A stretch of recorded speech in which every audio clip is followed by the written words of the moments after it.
I bow again and again to Sri Ram, who takes away distress, who gives all fortunes and delights the universe. So today, first of all, welcome to all of you to our daily Prabhupada's garden, where he used to sit and chant japa and listen to Krishna book from the devotees, take his massage also in this garden. Very beautiful, peaceful place in Krishna Balaram Mandir. And today was one of Prabhupada's days of greatest ecstasy. He opened this Krishna Balaram Mandir. Actually, in 1972, Prabhupada brought the devotees here after the Delhi Pandal, and he did various programs. He took devotees on Prikrama, following the footsteps, taking the devotees on Prikrama. And the municipality of Vrindavan felicitated Srila Prabhupada with a big program downtown. And one person was sitting in that program, and he decided to, he was so impressed by the devotees chanting, the foreign devotees chanting, that he promised to give Prabhupada some land. Then of course, he got some doubt, somebody else wanted to have this land. So then finally his wife decided, we'll let Radha and Krishna, they have beautiful Radha Krishna deities. And I can't remember the name just now. Just went and bought some cement and bricks. You had to get permission from the government. You had to do this. So much paperwork was there. Anyway, somehow 1975 came around to Vrindavan,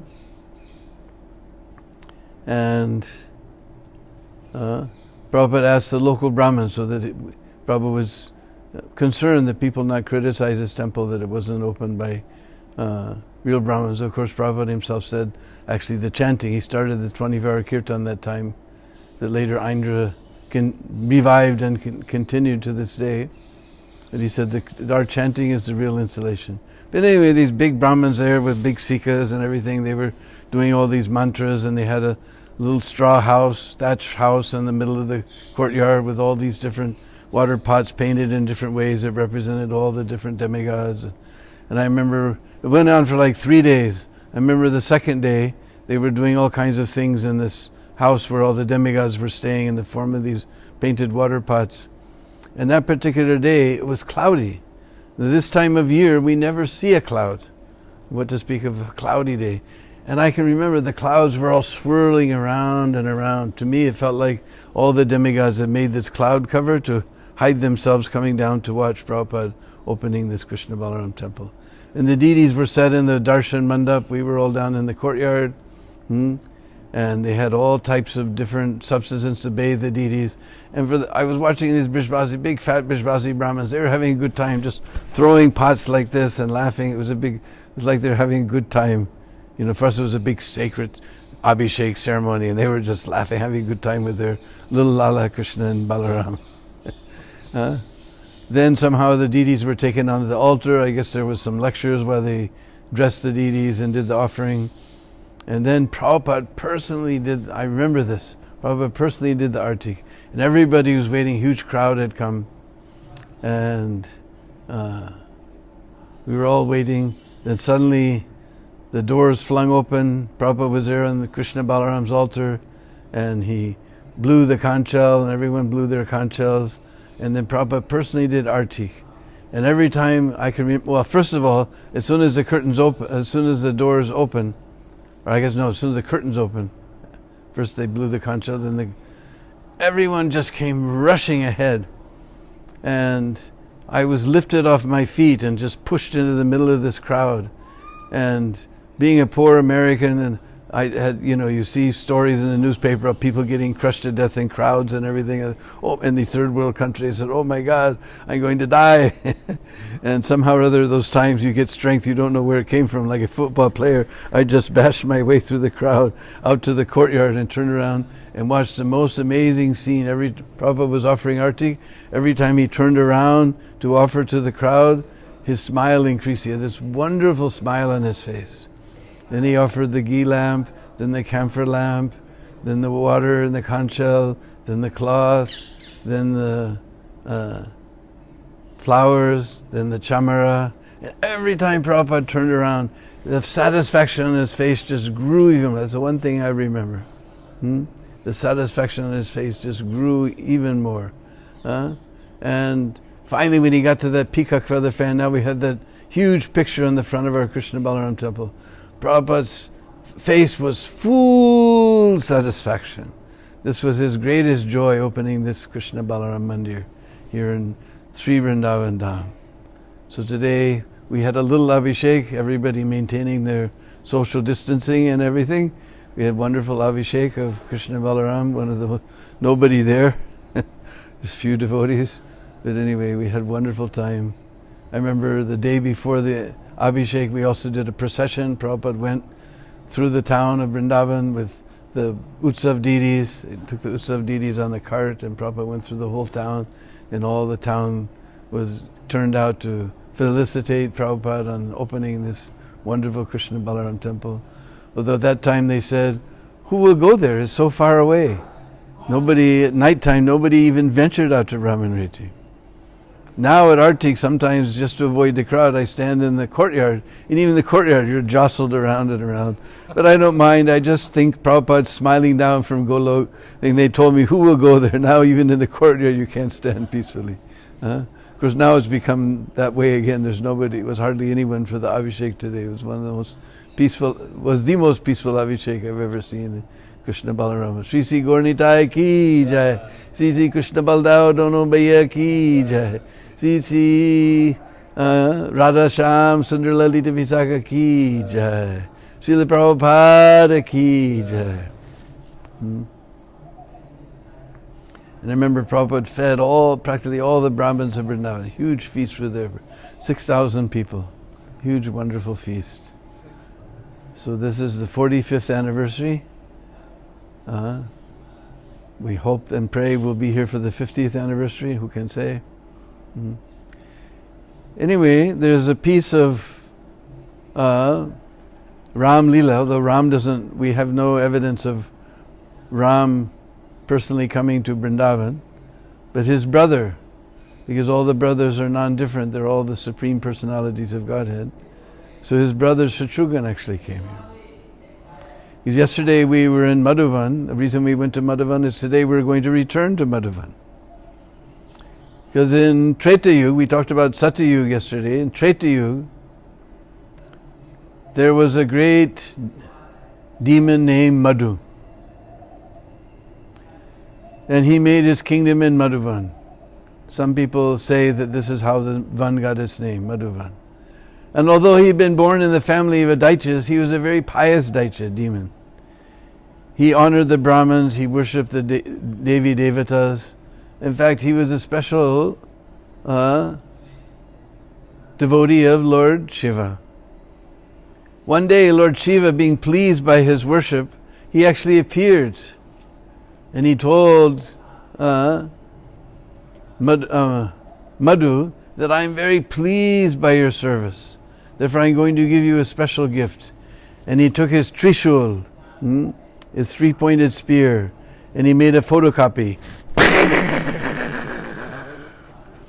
And he gave that photocopy to Madhu. He said, as long as this Trishul is in your hand, nobody in the whole universe can conquer you. No demigod, no demon, no one can bother you. So Madhu was very pleased. He bowed before Lord Shiva. He prayed, may this weapon always remain in our dynasty. But Lord Shiva did not say tathastu. He said it will not be.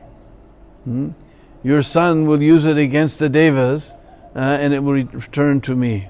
But as long as you have it, you can live peacefully here in Madhuvan. No one will disturb you. So in this way, Madhu Daitya lived very peacefully in Madhuvan. And he eventually had a son named Lavanasur. Now those of you in the audience out there who are Bengalis, you know Lavan, salt. This was some namkeen asura, some salty asura. When you go in Vrindavan, when we're serving our prasadam, we say namak, namak, namak. You go to Mayapur, and they say laban, laban, laban, laban, laban.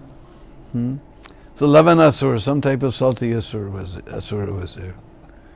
And even from his childhood, he began to exhibit so many demoniac qualities.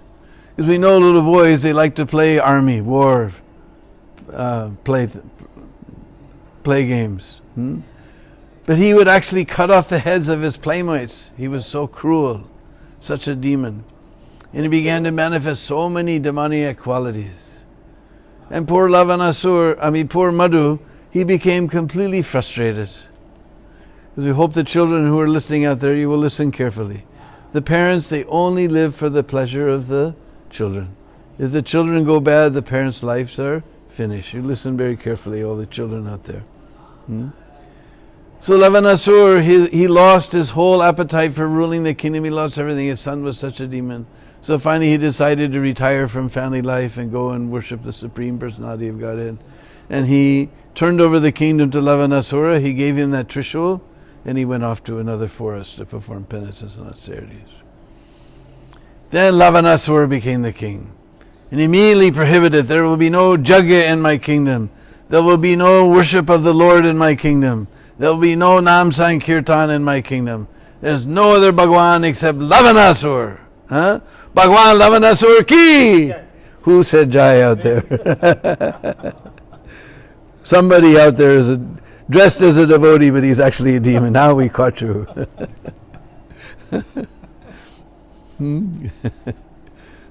He would go where the yogis and rishis and sadhus were performing yagyas, and he would pass stool and urine, throw blood and pus on their yagya stalls, yagya kunds. He would persecute them in so many ways. Even sometimes he would kill them and eat them. He was such a demon.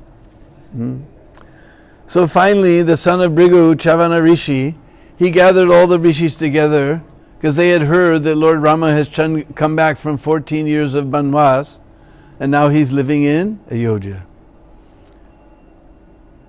So they went off to Ayodhya. When they reached the doors of Ayodhya, the doorman, he saw that it was Chavana Rishi. He ran to Lord Ram, that Chavana Rishi is here. Lord Ramachandra, the king himself, the Supreme Personality of Godhead, he came personally to the door to receive him. He said, please, Padariye, please come in. Whatever it is that you desire, I grant you your wish. And Chavana Rishi said, you haven't even heard what we want. And other kings, after hearing our petition, they don't want to hear our petition even in dream. And you've already granted it. So Ramachandra, come in, we'll talk about it. And he called all his brothers. So he explained the situation there in Madhuvan. So at that time, Bharat spoke up and said, you and Lakshman, you were just for 14 years in the forest. You don't bother yourself. I'll take care of this demon. He's nothing. He's just a puny little demon. I'll take care of him. So then Shatrughan, the youngest of all, he spoke up. He said, no, you were in Dandigram worshipping the padukas of Lord Ram, performing great penance austerities, sleeping on grass, doing so many penance austerities. You don't bother yourself. It's just a tiny little demon. I'll take care of him. Then he realized, oops, I spoke up in front of my older brother, out of place. Because Lord Ram is Maryada Purusham. So he said, all right, I shouldn't have said anything, you go. And Lord Ram said, no, you did not speak out of place at all, you spoke rightly. And the very fact that now you accept your fault is proof that you're the qualified one to go. Because no one can accept his fault. We have a rishi in America named Murphy. And Murphy says to err is human, but to blame it on someone else is more human. But you've accepted your own fault, therefore you're qualified to go. So he took his army and he started off to Madhuvan with Chavana Rishi and all the sages. On the way they passed through Bitur, we mentioned yesterday. Valmiki Muni had his ashram there. At that time Sita was banished to the forest, so she was staying in Valmiki's ashram. And that particular day Lava and Kush were born. So Shatrughan, from a distance, he took darshan of Lava and Kush and hidden in the forest, because Sita will be embarrassed if she sees it. He was circumambulating Sita and the newborn sons of Lord Ram. Then he got blessing from Valmiki Muni and went on his way. When they camped just outside of Madhuvan in the evening, Chavana Rishi told him about this Trishul that he has. It said, even you, Lord Shatrughan, will be unable to attack him as long as he has that weapon in his hands. You have to catch him without that weapon. And every day he goes hunting, he doesn't take that trishul with him, he takes his spear.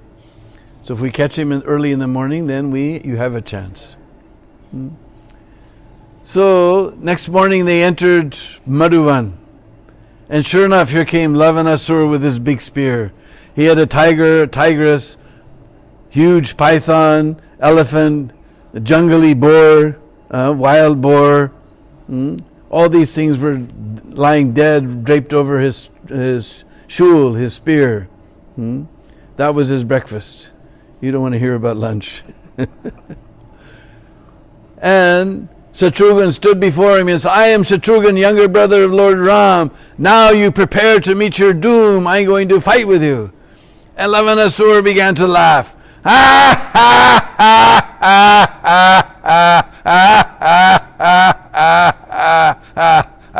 I needed some dessert to go with my breakfast.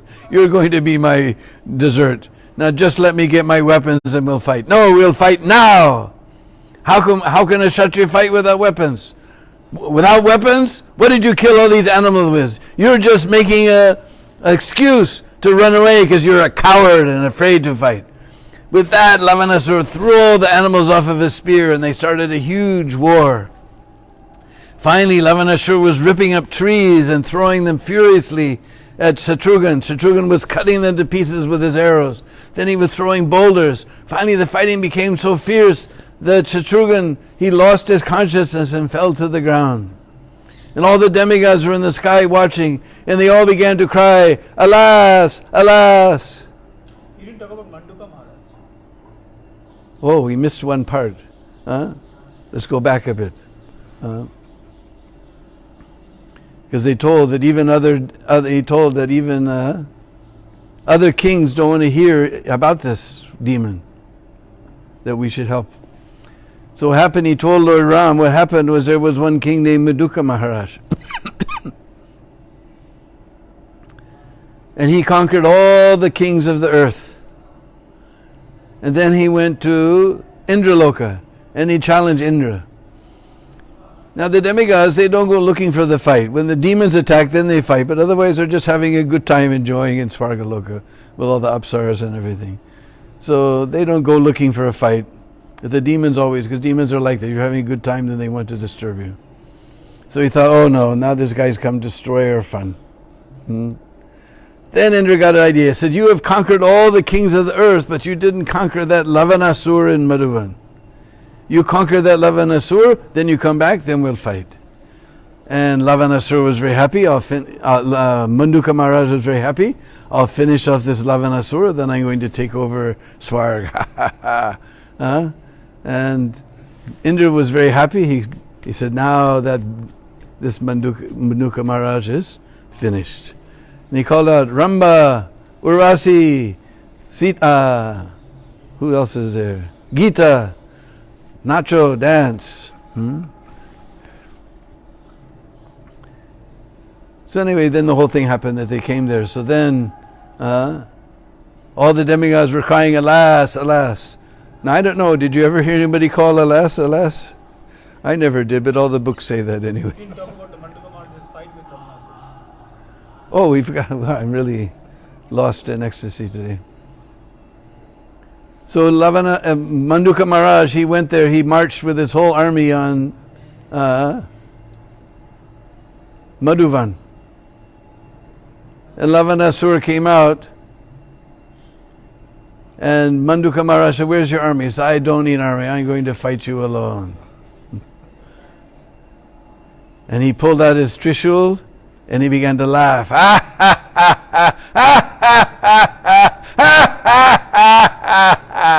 And he took that trishul, and Manduka Maharaj and his whole army were turned into bhashma, ashes.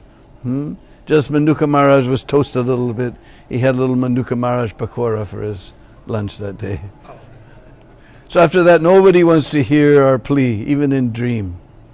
Whose plea? Whose plea? Our plea. You said our plea. Whose plea was that? The sages, So, anyway, where were we? All the demigods were calling alas, alas. Shatrughan was fighting with unconscious. Shatrughan was Yeah, fighting all the demigods were calling alas, alas. Shatrughan became And conscious. Lavanasura was just laughing. Ah, ah, ah, ah, ah, ah. He didn't take the opportunity to go get his Trishul. He was just laughing that Shatrughan has fallen in the battle. Hearing his laugh, Shatrughan regained his consciousness. He pulled an arrow from his quiver. As soon as he pulled that arrow from the quiver, meteors were seen even in broad daylight. He put it to his bow and the earth began to tremble and jackals began to howl. Lavanasura picked up his shul, his spear, and he let that arrow fly, and it sounding just like a peacock in flight. Now you've heard peacocks before calling out, "Ew, ew." You probably never walked in the forest and came up on a peacock and frightened it and it flew away. But when a peacock is frightened and it flies, then it makes a sound like this. So the arrow making a sound like a peacock in flight. Boom! Struck Lavanasura in the heart. And Lavanasura fell down, rolled around and fell down dead. And some people believe because his salty blood went into the groundwater, all the water in Vraj became salty. That's some people's idea. Anyway, we know it's because of the gopis' tears. Anyway, there's also, we'll go a little late today, there's also some interesting things about Krishna Lila and Ram-Lila. In fact, many of the gopis, as we heard in the Ras Lila, there was many classes of gopis, so many of the gopis were actually from Ram-Lila. Just like the ladies of Janakpur.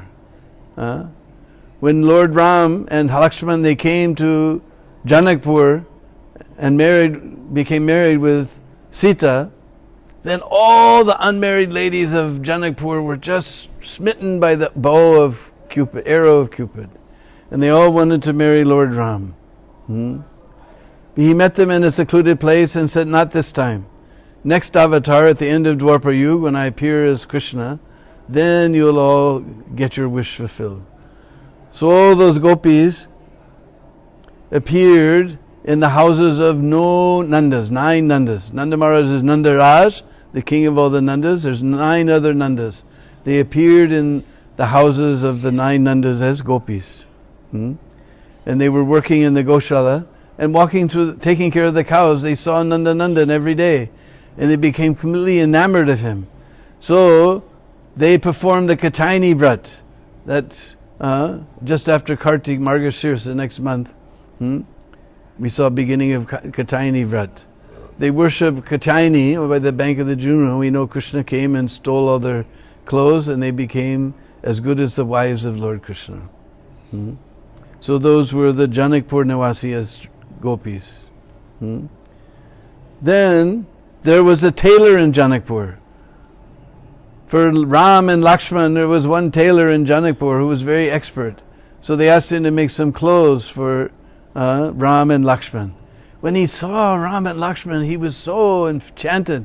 Seeing their beautiful clothes on their bodies, he was thinking, I would again just love to sew for them. So Krishna within his heart told him, don't worry, next avatar, end of Dwapar Yuga, when I come, you'll get to sew. So we know that Krishna and Balaram and all the cowboys entered Mathura. They were walking through like enjoying the sights and sounds of Mathura. And they met this Dobi, we'll talk about him later. And then they got all this clothes from the Dobi. They had all this new cloth. But it didn't fit properly. So that same Dobi had appeared as a Dobi in Mathura. And he came and he touched the limbs of Lord Krishna and Balaram and made clothes exactly according to the... Not the Dobi, the tailor. Tailor took their measurements, touching their very limbs, and he made clothes just appropriate for Krishna and Balaram. Then there were the ladies of Kosalpur. When Lord Ram, after he was married in Janakpur, his barat, his marriage procession went from Ayodhya, Janakpur to Ayodhya. On the way they passed through Kosalpur. all the ladies of Kosapur, on seeing him, they became smitten with the desire to also be married with him. But Krishna met them in a secluded place and told them not this, Ram met them in a secluded place, not this avatar, I make a Patni Vrat, but next time you will all enter Braj Mandal and become gopis. So they became the daughters of the Upanandas, those who were under Nanda, those are the Upanandas. And their duty was selling dahi. And they were wandering through the streets selling dahilo, dahilo, dahilo, take yogurt. But they would see the beautiful form of Nanda Nandan and they would chant out, Krishna lo, Krishna lo. They thought they were telling dahilo, but they were saying Krishna lo, Krishna lo. And by seeing Krishna, they obtain Krishna prem. Then there's the ladies of Ayodhya. When Lord Ram came to reached to Ayodhya, then all the unmarried girls of Ayodhya, they wanted to marry Lord Ram. So they all went to the Sarayu and began to perform very intense penances and austerities in order to marry Lord Ram.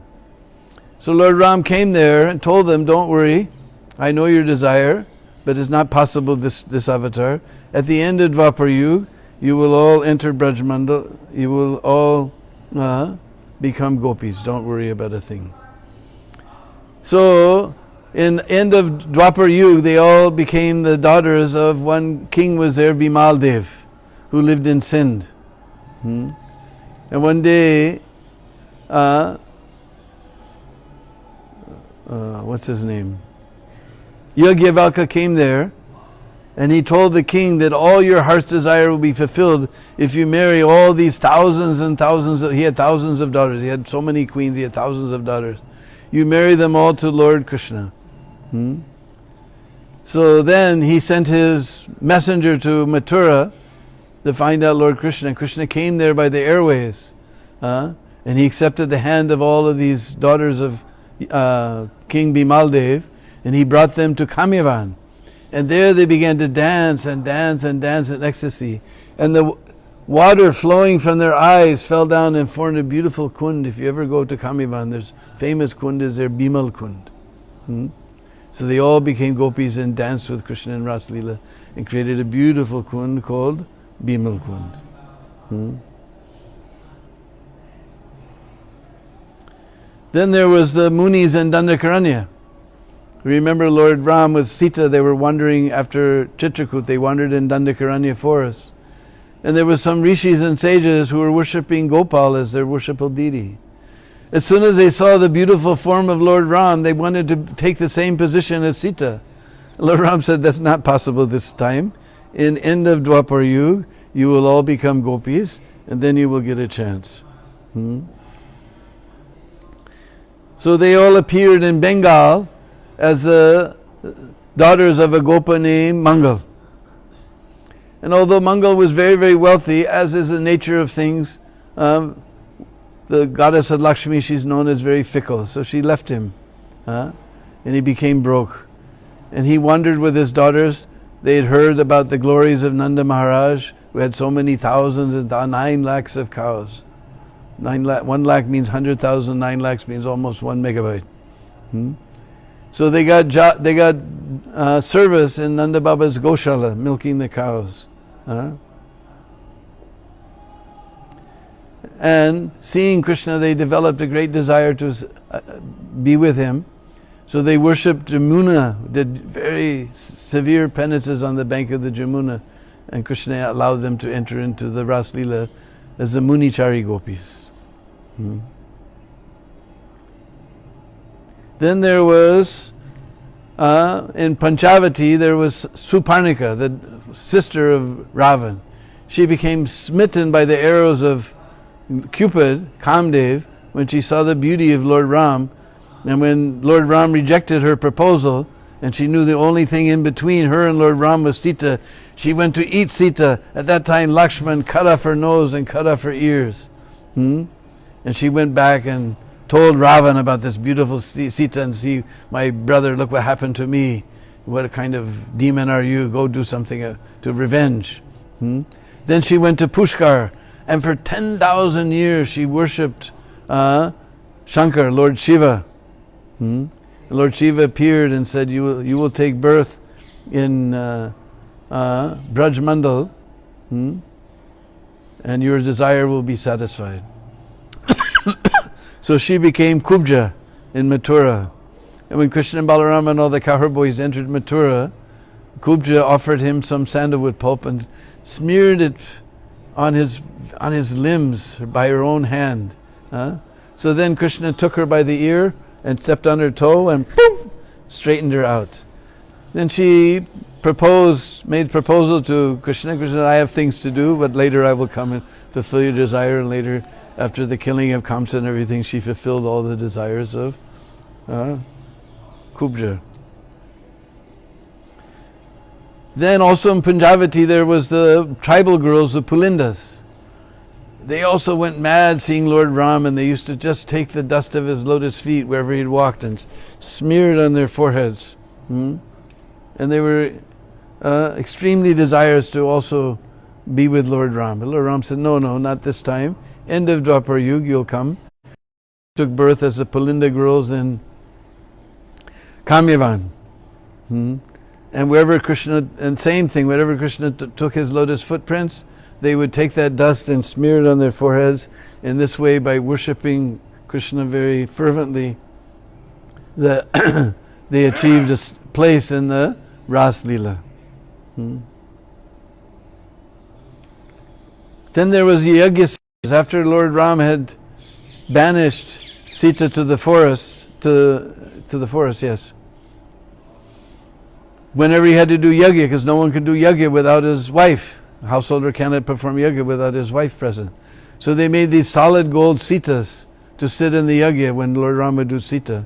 And after a while he had a whole warehouse full of golden sitas. One day, out of curiosity, he opened the warehouse, and as soon as his glance fell on all those sitas, they came alive. And they said, now you must accept this. He says, no, I've only accepted one sita, not you, all of you. But don't worry. You will all get a chance to associate with me in the future. So they took birth in South India in a place called Asinar. And the king of Asinar, his kingdom was troubled by drought, just like we're being troubled by this virus. His kingdom was troubled by a drought. So finally he heard the glories of Nanda Maharaj. So he, with all his daughters, they came to Braj Mandal, and they were able to enter in. And seeing the beauty of Krishna, they became enamored of him. So they went to Radharani and said, how can we achieve the association of Krishna? And Radharani told them, you have to follow the Ekadasi Vrat very carefully for 1 full year. Just see the power of Ekadasi. So they followed the Ekadasi Vrat, and they also got placed in Ras-Lila. Then there's 3 devotees who were present both in Ram-Lila and Krishna-Lila. First we know Hanuman. In Ram-Lila he did so much. He was the main help of the greatest devotee of Lord Ram, greatest servant of Lord Ram. It helped him in so many ways. Then in Krishna-Lila he became as the Dwaj, the flag of Arjun, on the carrot with Krishna and Arjun. And also one of the Puranas tell one of the stories of how Govardhan came. We were at Govardhan the other day. Was that they were building the bridge across the ocean. So Hanuman and all the monkeys were bringing mountain peaks and boulders. Hanuman came to Braj. He saw this big, huge mountain, Giriraj. So he pulled it up from the ground. As soon as he pulled it up from the ground, the voice from all the monkeys came, the bridge is done, the bridge is done. So he went to place Govardhan down, and Govardhan began to cry. I was going to get the feet of Lord Ram on my back, and now I'm not going to get this. Please, do something. So he went to Lord Ram and came back and said, Lord Ram says, don't worry, at end of Dwapar Yuga, I'll come and I will walk all over your back all day long. Don't worry. So this, what he ripped him up in the Himalayas, and then he dropped him down in Vraj. So that's one of the ways that Govardhan came to Vraj. Maybe in another kalpa. Then there was Jambavan. Jambavan, he fought with alongside of Lord Krishna. And later, in end of Dwapar Yuga, he also met Lord Krishna, but this time he fought with him over the Shamantaka jewel. Until he finally, fighting, he finally realized nobody could possibly be so strong to fight with me like this. Must be my Lord. Then he came to his senses, and he gave his daughter Jambavati as one of Krishna's queens. So Jambavan was in.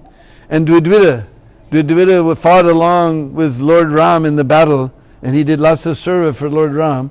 But somehow he liked Lord Ram, but he didn't like Lakshman. He offended Lakshman very seriously. So by that offense, he took up the association of, he fell down into the association of asuras, especially Kams and his ilk. He became a very good friend of Kams, and his life was filled with sinful activities. So he also entered in the Krishna-lila one time that's also near Govardhan, when gopis were there. Dvidvida came and tried to kidnap the girls, and Baladev smashed him. So these three people got darshan of Lord Ram and Lord Krishna both. Then we have Sita. She was the daughter of Janak Maharaj, and she got married to Sri Krishna in Janakpur. In Krishna Lila, Sri Ram in Janakpur. Sita got married to Sri Ram, all right, Sri Ram. And later in Krishna Lila, she took birth as the daughter of King Bhishmak, and her name was Rukmini, and she married Krishna as Rukmini. Then Ravan, he became Shishupal in Krishna Lila, and Kumbhakarna, he became Dantavakra in Krishna Lila. Then there was, now we get back to the Dobi. There was a Dobi in Ayodhya who spoke very nasty words about Lord Ram, but Lord Ram somehow spared him at that time. Because these were the words he said, I'm not henpecked husband like Lord Ram that I'm going to accept you back after you've been in someone else's house. I'm not like that, Lord Ram. So therefore Lord Ram banished his Sita from the kingdom. So he got away with it in Ram-Lila. But in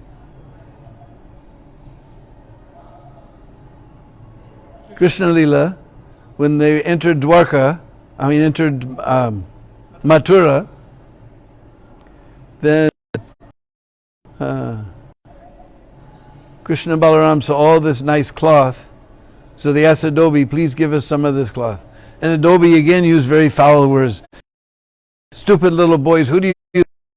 This is the cloth of the king, for the king, not for boys like you. So then Krishna, just to prove Sakalindriya, because we can say for a Kshatriya, one of his angs, one of his limbs is his sword. Not even any weapon, just by his hand. He cut off the head of that Dobi just with his hand, just to prove Angani Yasya Sakalindriya. And one other detail is there, those Ayodhyavasis who became the daughters of King Bimaldev, when they were dancing with Krishna, Krishna revealed to them that he was actually Lord Ram. And they said, wait a minute, this Lord Ram, he's very peaceful and very grave, but you're so chanchal, nobody can understand what you are. So then Krishna played on his flute, and all these monkeys appeared, and there was a big sarovar there, and he had all the monkeys build a bridge across the sarovar. That sarovar is still there in Kamivan. You can see the Ram Setu there. So then they go believe that actually he was Lord Ram before. So like that, these are some of the relations between Braj Lila and Krishna Lila. So we'll end here today. We'll put our voice to rest and hope that you will meet us again tomorrow, 5 5:30 Indian time, and we'll continue churning the ocean of nectar of Hari Katha, because Krishna has put us in such a situation where there's nothing else to do except read and chant and hear Hari Katha and speak Hari Katha. This is a wonderful opportunity. Who knows if it will ever come again? We don't know what's going to happen. This dangerous situation in the world today. So let's take advantage of this time here and chant and develop our love for Krishna, and take advantage of Prabhupada's mercy upon us that we have these things. Otherwise, even Prabhupada, I was reading somebody in Facebook published a quote when Prabhupada one time, he didn't have his yellow fever card. So when they entered the Mumbai airport, they wouldn't let him in. You have to go in quarantine for 3 days. So Prabhupada was remembering that, talking about that in a conversation. He says, of course, even in the temple, I'm just sitting in my room, but just sitting and knowing that I can't go out, it is a big mental perturbation. So even Prabhupada was saying. So actually, I'll just go to the temple, I'll sit down, I'll sit in my room. But here, knowing that I can't go out of the room, it is a big perturbation to the mind. So anyway, let us make the best use of this bad bargain, and take advantage of Prabhupada's mercy. Srila Prabhupada ki jai. Hare Krishna. Sri Ram Chandra Bhagwan ki jai. Sri Krishna Chandra Bhagwan ki jai. Srila Prabhupada ki jai. Hare Krishna.